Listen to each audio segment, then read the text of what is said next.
Right? Know it. Uh, Welcome. I am MaryKim. This is our Women's Corner Mindset Monday on LinkedIn and all MomLink social platforms. If you don't know me by now, I am MaryKim. I'm one of the directors in the Mom. I'm so excited that we get to do this every Monday at 11 a.m. Eastern, talking about mental health, breaking the stigmas around mindset, mental health, and all those things in between. And I cannot wait for the conversation we're going to jump into with Dr. Emerald, Debbie as well. Of course, she's our co-host, my partner in crime here every Monday, talking about AI in the mental health space, the advantages, setbacks, and are we moving forward or backward? I cannot wait to jump in this conversation. Debbie, take over, and then I can't wait for Dr. Emerald to Sure. Well, my name is Debbie Dowling-Waba, and I am the founder of Anxiously Overcoming, where I help women to cope, manage, and redirect their anxiety so they can get back to doing the things they love. And one of the things that I use, one of my biggest tools, is conversational hypnotherapy, because if we can't get to the root of the problem, it's still going to remain there. So I'm too excited to have this conversation about the AI. But before we dive into it, I would like for Dr. Emerald to please introduce yourself. Hi, I'm Dr. Emerald. I am a physiatrist or a PM&R physician. My specialty is in brain injury, and our specialty is pretty young, so many people have not heard of us, but we are really focused on form and function and sometimes new normals. But I'm all about healthy lifestyle, trying to make the best of what you have and stacking the odds in your favor. I love Awesome. the best of what you have and stacking the odds against you.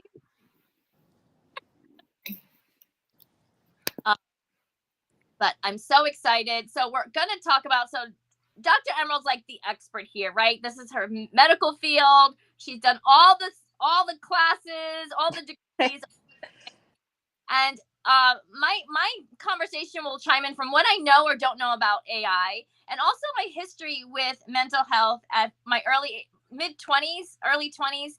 My brother got literally dropped off at my apartment doorstep. Multiple mental illness. I've had 30 years of my own experience to chime in. So, Dr. Emerald, what can you share with our audience about mental health, about AI, the digital health? Like, what is going on? Like, what is your take on that? Well, I have to say, we're always learning, so I don't know everything, and that's why I'm always trying to learn more and get different perspectives. But I think mental health is one of those things that we need to talk more about, and it's not just mental illness, it's mental health, and we want to make sure it's not perpetuating, or we're not perpetuating, like sick care rather than health care or wellness. So it's something that is really, really important. I think the pandemic has highlighted that it's so needed and we need to talk about it. And it's like one of those things, I like to reference plays and books and movies and TV shows, and that's, Encanto, and we don't talk about Bruno. So I think he was misunderstood. And it's one of those things that's highly misunderstood and hidden, and people kind of shy away from it. The stigma is improving, but there's so much that we need to talk about in terms of everyday life, parents, kids, sports. It's so important that we arm ourselves with the tools to be able to identify, deal with it. It's not something that's comfortable or fun most times, but it's so important. Yeah. And, Dr. Emerald, so for me, I want to normalize the conversation around mental health because I have been dealing with anxiety for the majority of my adult life. And it caused me anxiety to not talk about the anxiety because I'm hiding the fact that I have it and I'm keeping it in.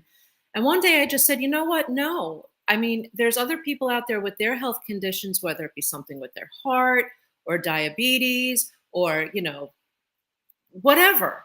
And I'm like, well, if they can talk about that, why can't I talk about anxiety? Because for me, that's a real thing. And I live it a lot of the time. So why can't I talk about it? Why can't I share what I do and what I use to help others and be that voice for others that are afraid to actually speak up and say, hey, that's me too. Yeah, absolutely. I think it's one of those things like concussions or brain injury. A lot of things are an invisible type of injury or illness or journey. And it absolutely, I think having people like you bring it to the forefront and bring awareness and share your story, I think that's really, really important. And you're right. It's like anxiety provoking to try to hide it. And I think that's really important for parents, especially moms. There's a lot of stuff that we go through as, peripartum anxiety and depression. And a lot of times we try to hide it because we're afraid that it's going to end up hurting us and hurting our kids. But there was actually something very sad that happened recently in New York City with a physician mother and her daughter, I believe, her newborn. And it's like, it's something totally preventable. And it's so sad that it still happens. And I think we need to talk about it more. I love it.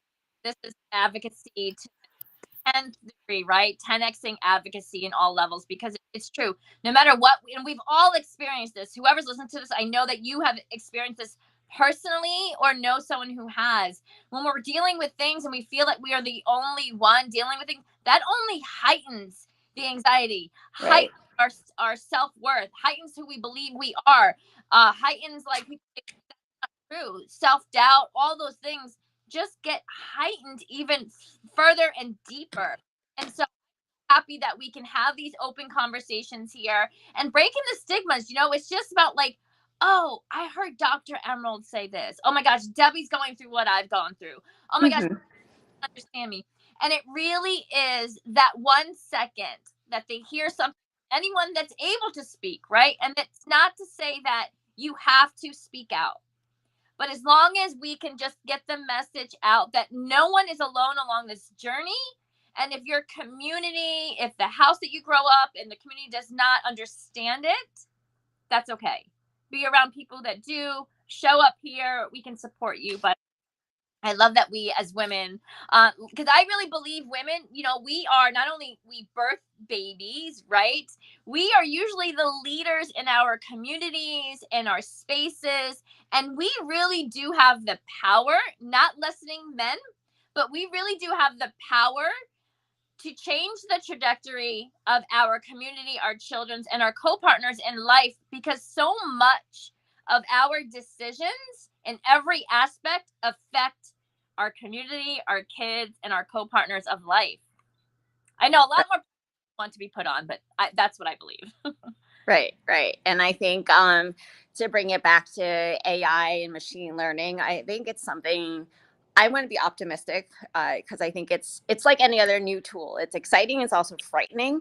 And, with a hammer, you can either, you can hammer your thumb and have a lot of pain, or you can use it as a tool to build a house. So I think AI and digital learning, all of that can be harnessed if we train it correctly. And as Glenn Lundy says, teach it ethics. We can use it to really help, extend our reach and also help with access to care, healthcare, resources, things like that. And anxiety is often tied in with many other things. So not only mental health, but lack of resources, and many other things. Like there are certain medical conditions that can be worsened and you don't know about that. And I think collecting that information with the use of AI, because it's a massive amount of data, and to help use that to kind of tease out what things can be most helpful for the person at that time. I think that's where it can be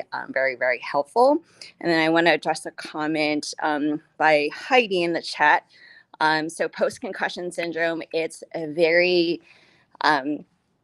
very non-specific constellation of symptoms, and it has many correlations with other chronic diseases. I don't like to use the word diseases and conditions and the ICD-10 and DSM labels. I feel like that kind of puts people into categories, and then they kind of carry it around with them sometimes with shame, and it shouldn't be like that. And I think that there's definitely, there needs to be an awareness that there's like primary symptoms and then secondary symptoms, and it all kind of gets muddy.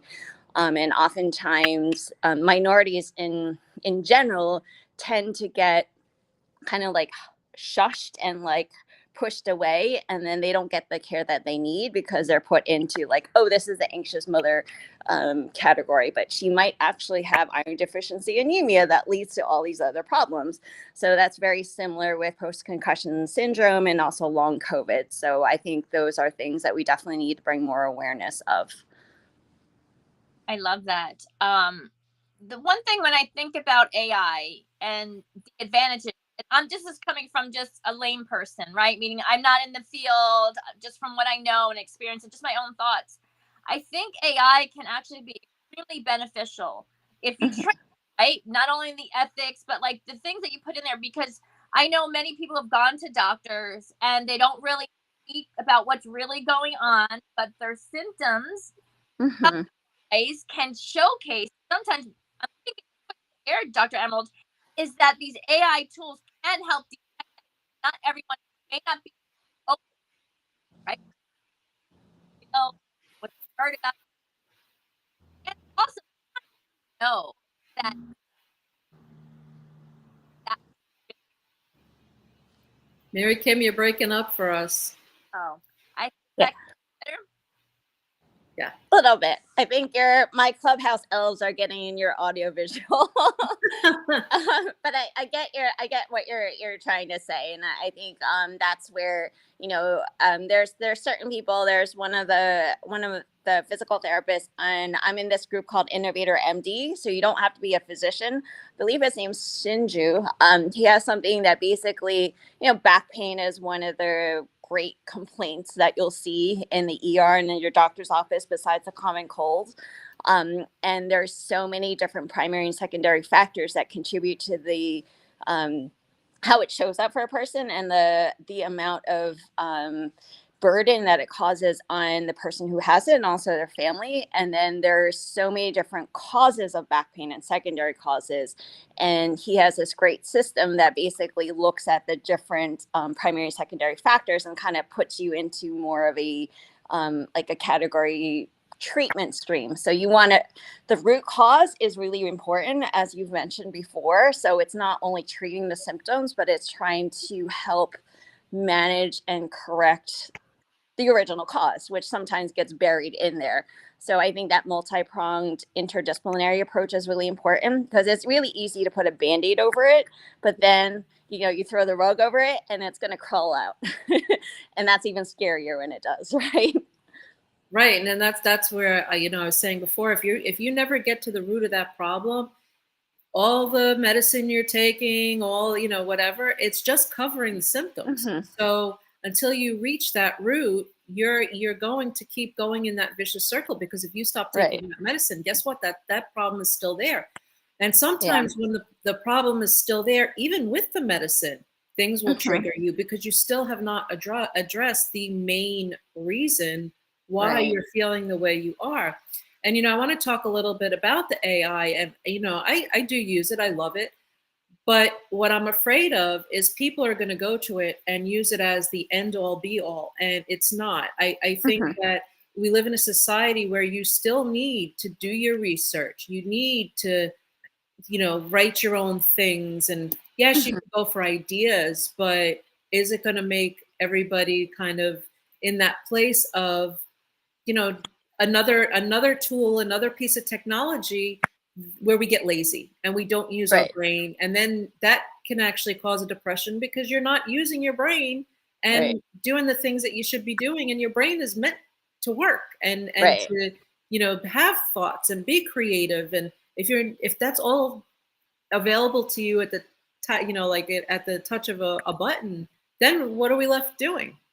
Right. And I think that's where a lot of people are looking for the easy solution, like the easy button. And I think that's where we have to really acknowledge that it's hard and embrace the suck, but then also pick ourselves up and always know that it's a journey, and use I guess with concussion, for example, a lot of people will be like, oh, I'm sure you've all heard of impact testing and stuff like that. People will purposely sandbag a test, for example, or they'll end up there's a learning curve. So people in the military, I used to treat active duty service members, and they apparently would put the answers in like their caps. And there's just so many ways to cheat the system, but then you're only ending up cheating yourself. And I think the looking for the easy button, unfortunately, there is no easy button. You've got to do the work. And I think that's where also I'm going to put in a plug for having a mentor and a coach and a sponsor for whatever you need,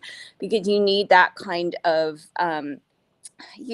support and people to pull you up and people who have more knowledge and experience. I think that's important. And it's easy to get, like the bucket of crabs, for example. Like, it's easy to get sucked into that, and kind of misery loves company. And then it's easy to say, like, oh, I want this button. I put all my hope into this one bucket.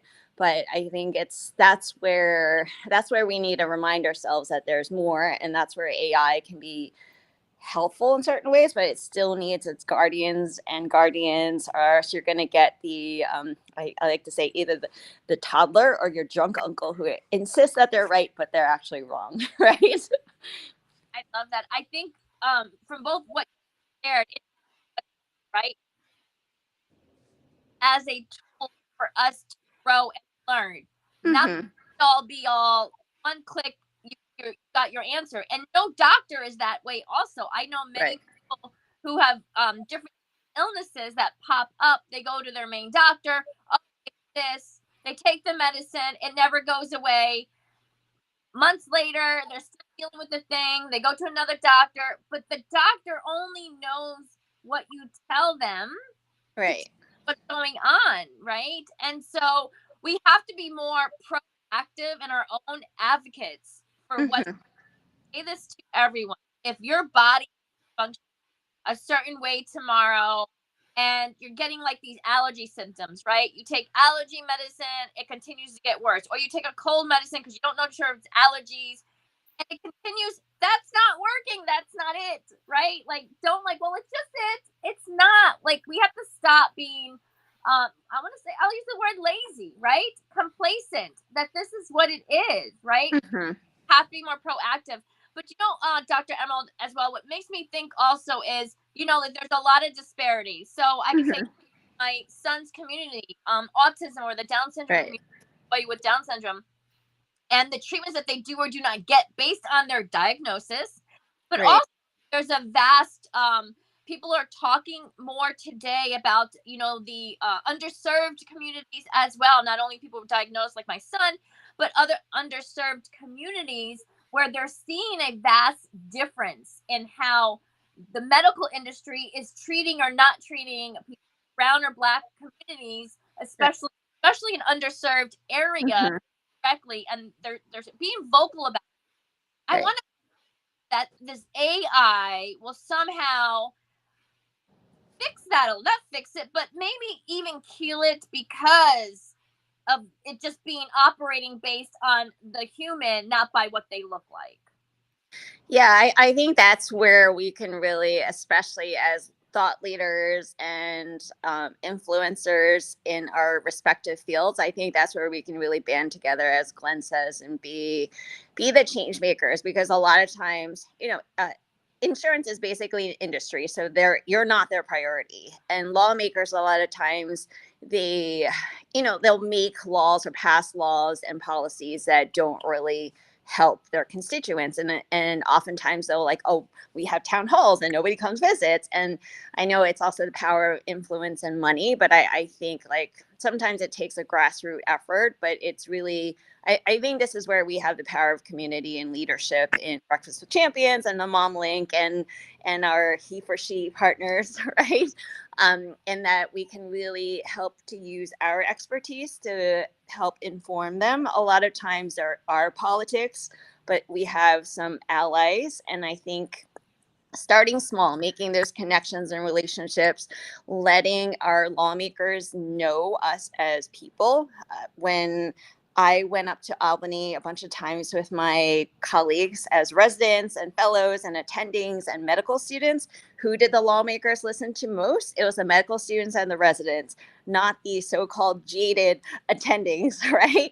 So it really, bringing your patients who are affected. I have friends and patients who have cerebral palsy, for example, or brain injury. It's really powerful for our lawmakers to see how their policies affect real people. Otherwise, you're just a number, right? Or a constituent. And I think those personal relationships are really important. And of course, there's always going to be politics everywhere, but I think it's just moving the needle just a little bit will help so much. Absolutely. I love that. I love that. I think I always say when we're advocating, if you're only advocating for your own situation, you're not really for the community. It's so important, like you shared, for all of us to come together, right? Because we don't know what tomorrow is going to bring. But if we can rally together as a community, whatever that is, and fight for everyone for equal rights, basic human rights, everyone should be up in arms where we see that, nothing against pets at all, but like where pets have more people fighting for the pet's life. Right. Right? Not that one is greater than the other, but in like you'll fight and go crazy because this dog was treated inhumane. Right. But when you get a human being, doesn't matter what race or color or religion they are, you're not as upset. Like I can't. It doesn't equate to me, but if we can continue to try to be supportive in the community for basic human rights on all levels. Right, absolutely. And I think especially for minorities and minority women, the maternal fetal unfortunately, mortality and death rate is still astronomically high. And I'm in a business class with Columbia Business School and looking at the healthcare system in America. Unfortunately, we fall last in a lot of categories, so a lot of room for improvement.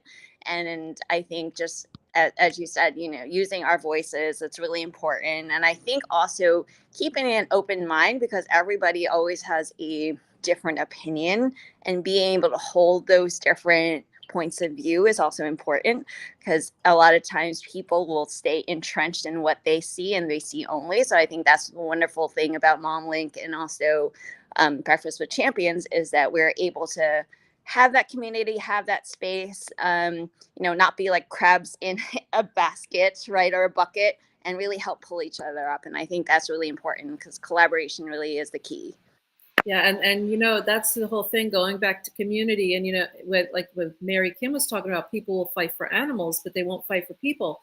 And I think a lot of that comes from the fact that they feel like animals don't have a voice, but people have a voice. They don't realize that people aren't using their voices. They're not advocating for themselves, and they're not advocating for others. So we really need to advocate for others, and to really make sure that everybody is treated equally. Everybody gets the same medical attention. Everybody gets the same medical care, and stop with those lines that are being drawn, or the people that are being neglected because they're not from a certain ethnical background. I mean, to me, that's terrible. And it hurts my heart. It hurts. Yeah.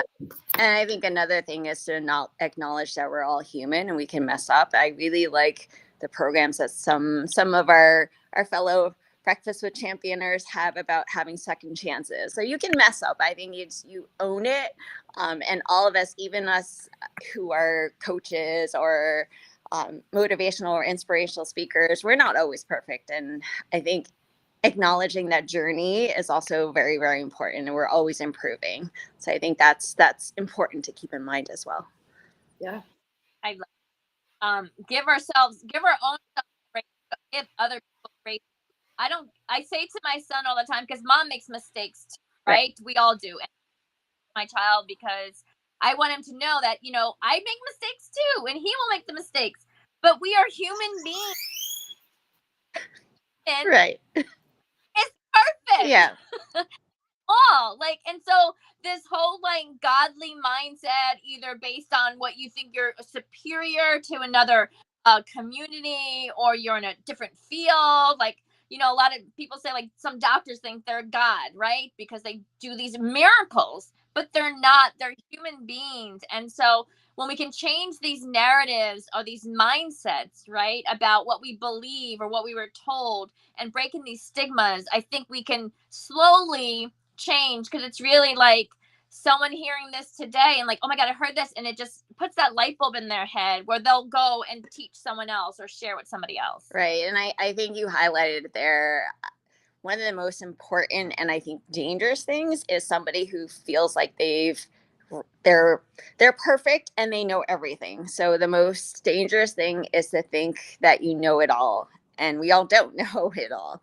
So that, I think that's really important. And I think one of the things that's surprising to me is that there are still so many people out there in the healthcare industry who are paternalistic. So I think for me with my patients and clients, I like to say, here are all the choices. What do you think is the best fit for you now, or some of the tools that you think will fit into your toolbox? So I think that's an important dialogue to have. And people have the limitations. So I think if that happens, you kind of politely bow out of that kind of visit. Right.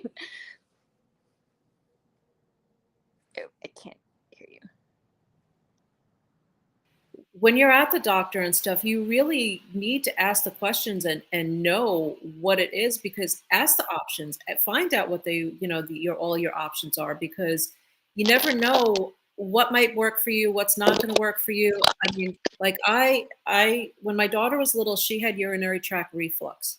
And the first urologist we went to did not want to, like he did not explain anything. He's just like, this is a condition and we have to wait till she's 5 and she has to take medicine. Okay, that doesn't really help me or explain anything about what's going on. And the second urologist drew pictures, explained everything. And I was like, that's the doctor that we're going with. Because when you don't know, it's important that you learn. And then from there, decide, okay, well, you know what? This is the person for me. This is, we'll follow their treatment plan, or just understanding more about what it is you're dealing with, and then deciding from there, is this right for me? Maybe it's not. And then you have to seek answers and do your research and figure out, well, what is going to be best for me? And that's a big part of it. And a lot of people just will sit and they're like, okay, the doctor said so. Okay, the doctor said so, but why did the doctor say? That's my question. Why did he tell you to do this? Or what is the reasoning behind doing that? If you can't give me an answer, then you haven't done your due diligence. And you Right. need to. You absolutely need to.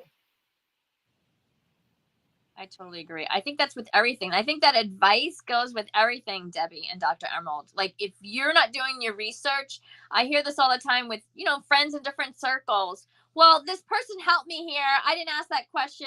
I'm just going to give them all this money. It's okay. No, it's not. You have to, that's the gift of having a voice, right? So even with my son, he has a voice, but he can't vocalize it like you and I can, right? But he has a voice, right, where he can learn things and he can know things. Every single one of us have the ability, for the most part, to research and get that knowledge, and stop making it, well, because someone has this title, they know better than me and I should just follow like a sheep. No, like, in this day and age, we should empower ourselves by just, you can Google, you can talk to a friend, you can get some information, you can find references, but do that work, especially in the mental health space and in your own health, physical health in any way. Right. And 2 points with that. I think one is know your sources. So you want to make sure that you're getting your information from knowledgeable people with the right information. And then I think the other,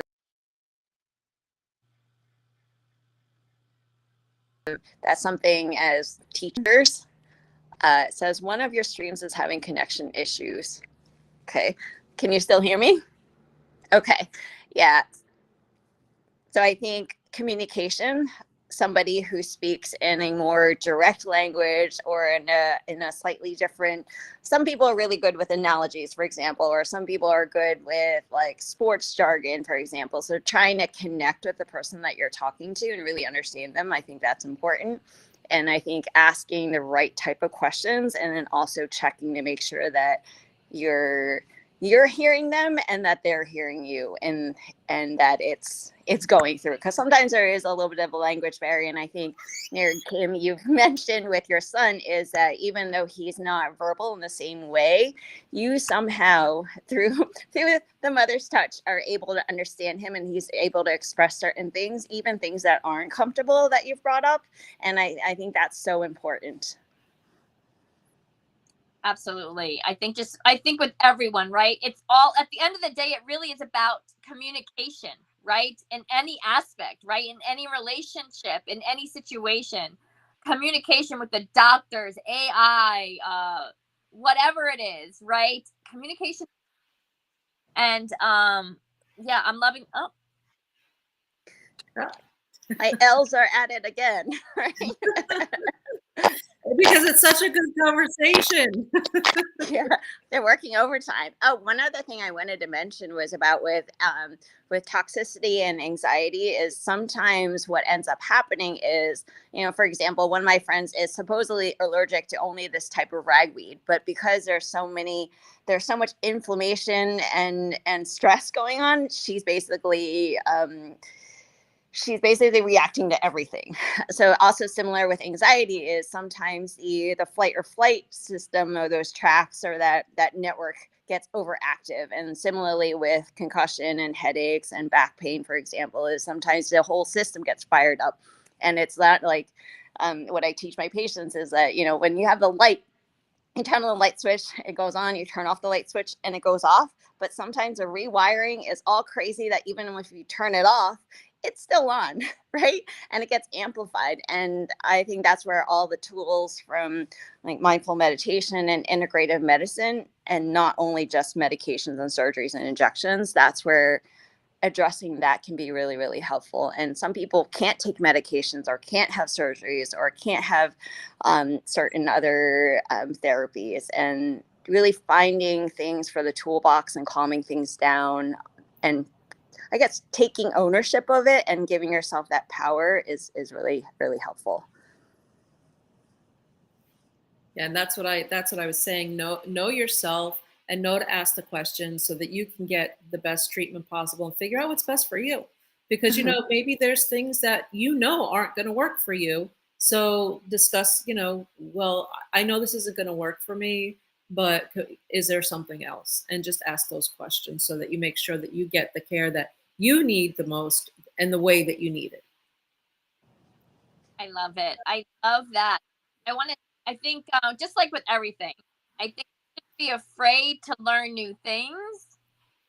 We also should be open. Like, if you're going to receive new things, if you're going to go take a class, if you're going to go to a webinar, if you're going to go to a family function even, right? Are you open to whatever you're going to learn or take in, right? Or you're, like Dr. Emil mentioned it earlier, are you just like closed-minded, this is what it is, and you're not open to like new ways, or right? So what we all like, open mind, because as these like AI advances, right, or any new product that comes out, right, for your personal or business life, like moms as entrepreneurs, like, what,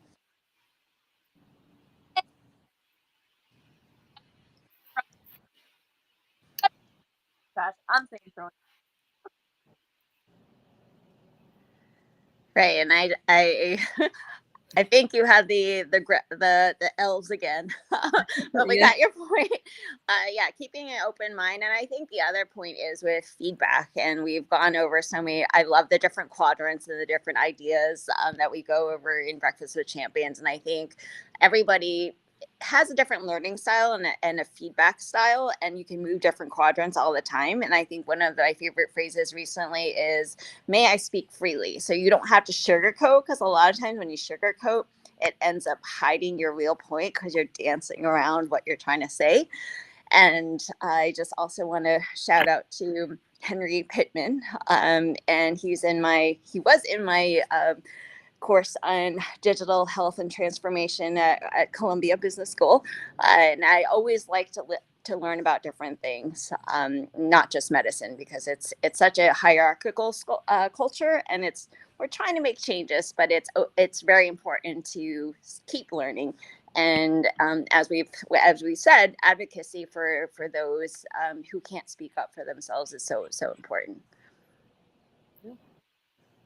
I love it. I love it. This has been powerful. I've seen the comments pop up. I can't wait to watch the replay, because even though I can see my contacts, you know, they need to be updated. So these small prints I can't see, but I'm loving the dialogue that we've had.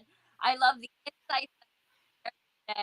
And I'm excited because Dr. Emerald has a buttload of information in her brain that she's going to come back and just share some other nuggets about different topics around what she knows, so we can, you know, it's all about empowering our community, empowering anyone that's listening here, because we're all growing and learning.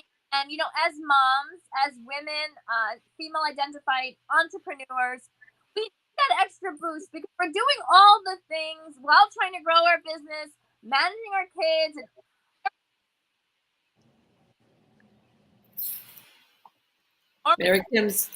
MaryKim's out again, but I also wanted to add, feel free to leave comments, and if there's any topic that you want us to address or talk about or have the conversations with, or even if you want to be a guest about mental health, leave us a comment, send us a message, and we would be really excited to have you on. And Dr. Emerald, I want to say this has been absolutely amazing. Can't wait to have you back again to discuss more of the things that, you know, you should, you know, dive deeper into some of the things that you've even spoken about, because there's a lot out there and there's still so much more to the conversation that we can have. So I just want to thank you for being our guest today. And it's been a really great conversation. Likewise. Well, thank you for the invitation, and this has been fantastic. it has been great. Can you hear me now? We could hear you. It's those big, huge trees in my backyard that block all the signals. But it's been really great, Dr. Emerald, as always, and everyone tuning in. Yeah, we'd love to have anyone on our show. I'm calling it our show. I don't know what you call it. It is our show, right? And it's so impactful. Dr. Emerald, thank you again for looking at the event that you're at. And I love Columbia.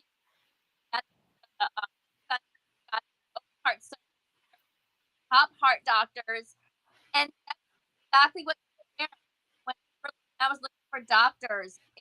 Doctors that gave me the diagram that taught, you know, explained it so I would understand, but also he came with a lot of good background. Like, I researched, it was the best doctor ever, and Columbia University is the best. That's my 2 cents talking about mental health, like in the medical field. So. Mm-hmm. So with that, Debbie, you want to go? Emerald, how can everyone connect with you? Emerald, you go first. And like, what's up next? If you want to share anything, and we'll pass it to Debbie, then I can close this out. Well, you can connect with me on LinkedIn. I have 2 profiles. The other was a undergoing verification. They're trying to merge it. And I'm on Instagram, and I'm on Facebook and Twitter. And I guess I have a TikTok as well. I'm trying to reach people, but I'm also trying to streamline things. I haven't figured it out yet. That's what I'm always learning, and learning from you all, and also with Rocky on Clubhouse, trying to streamline it. But I am in Atlanta right now. I was at the Renee Noor event for Global Women Wealth Warriors. And I was at Spire with Janelle and Ramon Ray. And where am I going next? I'm going to Chicago I'm co-chair of the concussion certificate program for AAPMR, and actually the Concussion International group, as part of their update from Amsterdam, they actually include the mental health component, because it's a really important part of concussion in terms of identification and management and recovery. So it is very, very important.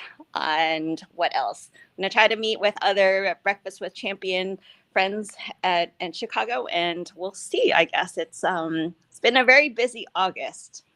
Sounds that way. Yeah. So, well, for me, you can find me on all social platforms as Debbie D. Waba, except Facebook, I'm Debbie Dowling Waba, but everywhere, Debbie D. Waba. So that's where you can find me. Same here, ditto. I am MaryKim Farkas everywhere on social media. Us, any one of us. If you have any questions, I'm sure Dr. Emerald's open to answering. Stay tuned, stay connected, and just give yourself grace and open your mind to learning, right? And then understanding new technology, old technology, whatever it is. If you're tech challenged like me, it's okay. You can learn. And let's just advocate for everyone who for the human rights across all boards. That's just my last take I want to say. But ladies, you ladies are amazing. These are mompreneurs making impact, changing the world, and you are too if you're listening here. So thank you. And that's it. We'll see you next week, 11 a.m. Eastern. See you next week. Yes. Thank you, everyone.